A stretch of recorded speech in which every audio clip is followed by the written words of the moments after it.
Hey everyone, how's it going? It's me, Sumarat Kochar, aka Sam. Today is Saturday, January the 30th. I hope you're all doing well and you're having a great weekend. Today I just wanted to have a quick video about the concept of decentralization. Now I know a lot of us have heard about this lately due to things like Bitcoin, due to things like Ethereum and cryptocurrencies, and some of us may be a bit unfamiliar with what the concept of decentralization really is and why it is so important at a time like this. And this idea of decentralization not only applies to currencies and monetary policy and money, but it can actually apply to a vast variety of things, from management, from leadership, to like workplaces, to currency, to politics, to manufacturing, to supply chain. And right now we're still in lockdown. We're still in the mode of you can call it recovery from the COVID-19 lockdowns that we've been having since last year March. And over this period of a few months, we have come to realize the importance of decentralizing our manufacturing supply chain. Why is that? Now, the issue occurred when in March, the entirety of North America basically had massive restrictions put on imports from China and overseas countries. Travel was canceled. People who were normally frequently traveling to Asia, they were unable to go because of these travel restrictions, and that caused a massive amount of chaos in the manufacturing sector, because a lot of companies in North America were actually going overseas in China to buy stuff and manufacture stuff and then import it into North America. So that's kind of where the idea of decentralization really hit the manufacturing sector. So here behind me, I have a very quick diagram, right? Over here, we see that, there's a central node which pretty much controls everything. And around that node, we have other subnodes which are taking elements, components, directions, information from that one primary node. And once that is done, you have these subnodes which are then transferring that same information to other nodes beneath them. You can think of this as a typical management structure in a company where the CEO makes a decision, and then that decision is slowly funneled down to lower management and junior level executives, and then all the way down to you or me, who is just a entry level associate or staff. That is the centralized management, philosophy, or how leadership is currently done in business.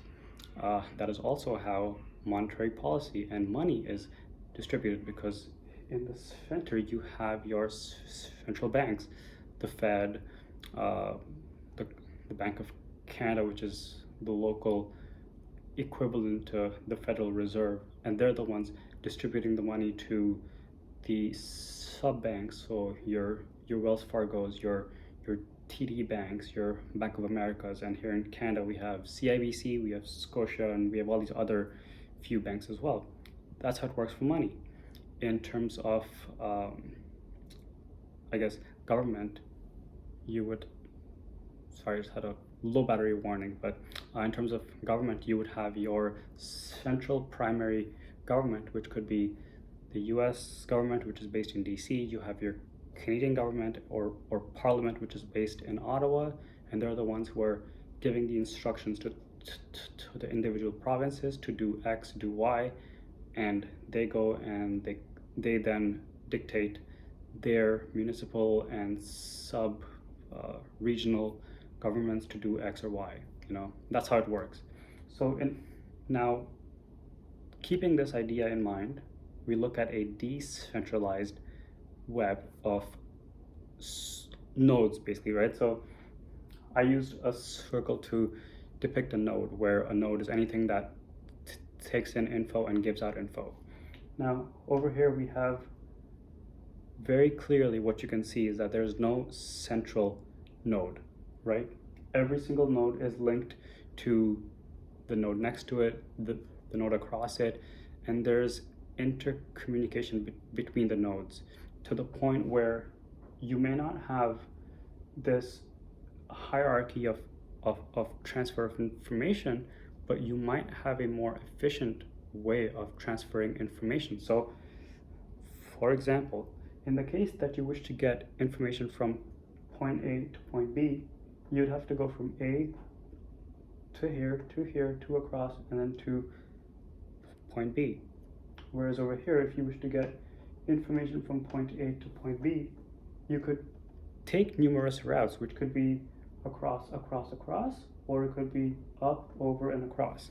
So there's numerous ways that can land you to your source. I mean, to your destination, which is really good because now you can look at potentially the most effective path, looking at history and what path you've traveled in the past, and use that to get to your destination in the most effective route possible. And say one of these nodes conks off or goes off of the network, you still have a variety of paths left over to get from point A to point B. So it could be over, across, and across. Like that could also work.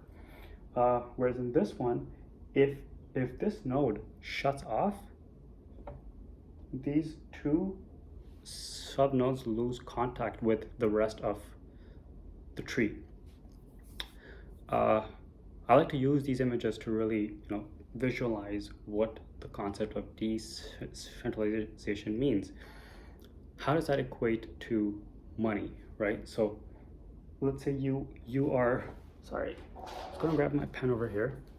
Let's say you are over here at point A and you want to get money to point B. You go to your bank, the bank then digitally transfers a certain amount of dollars from their account to the account of the other person at the different bank. But it goes through the central bank because they are the ones who are really loaning out the money to these individual banks. So they give the money to this guy and take that money off of this guy's account. Then B goes to his account and he sees the money over there. Now, let's say over here you have point C and you have point D.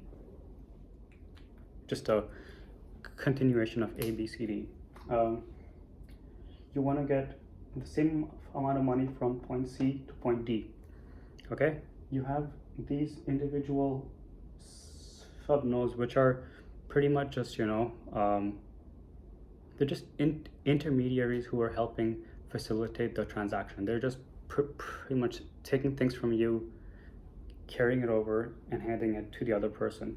In this case, we saw that the full amount was taken from A to B, from A to B via these individual, very, very noticeable and traceable steps where you go from here to here to here and over. Whereas in the decentralized system, what you can potentially do is you can say, here, I want to send 4 here, I want to send 2 here, and I'm going to send, let's say it was 10 units, right? So you want to send 4 and 4 there.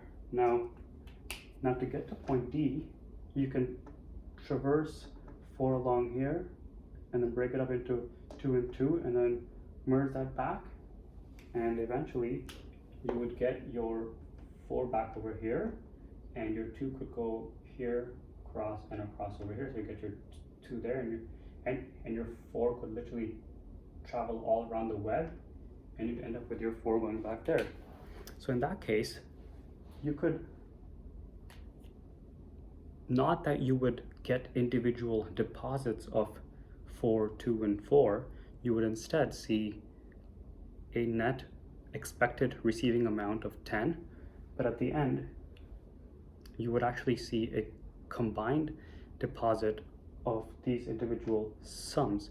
The benefit of that is that should one of these nodes close off or lose connection, that amount will still be pending on the receiving end, right? So you will not get your full amount back until the full amount is gathered into the destination, gate. I don't know why I like to think about it as a gate, right? So you're waiting for everyone to show up, and once everyone's there, all right, we have a check, go, deposit.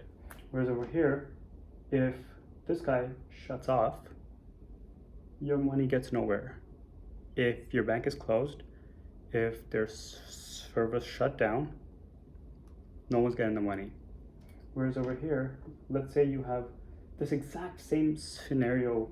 Let's assume that this node is in a country like China, or this node is in a country like, I don't know, somewhere in Africa. This one's working fine, this one's working fine, but this one somehow decides to, lose power, or there's a war there, so they turn off all internet communication. What then? Then you are now essentially having to navigate around that, and you could potentially end up in a situation where the same amount that was supposed to go there now ends up on a different node, or it could even go back on the same path as the other currencies or other units of money. But the same thing applies to decision making, where you have, like, let's say a company, right? You want to get something done. What you think of is, okay, in a normal scenario, every decision that you make is based on what decision was made at the central command center, basically your CEO's office. Whereas over here, you make the decision, you can potentially end up getting the consensus of the nodes who you are linked to, which could be your team, and then they could further be taking the decisions and ideas and consensus of who they are linked with.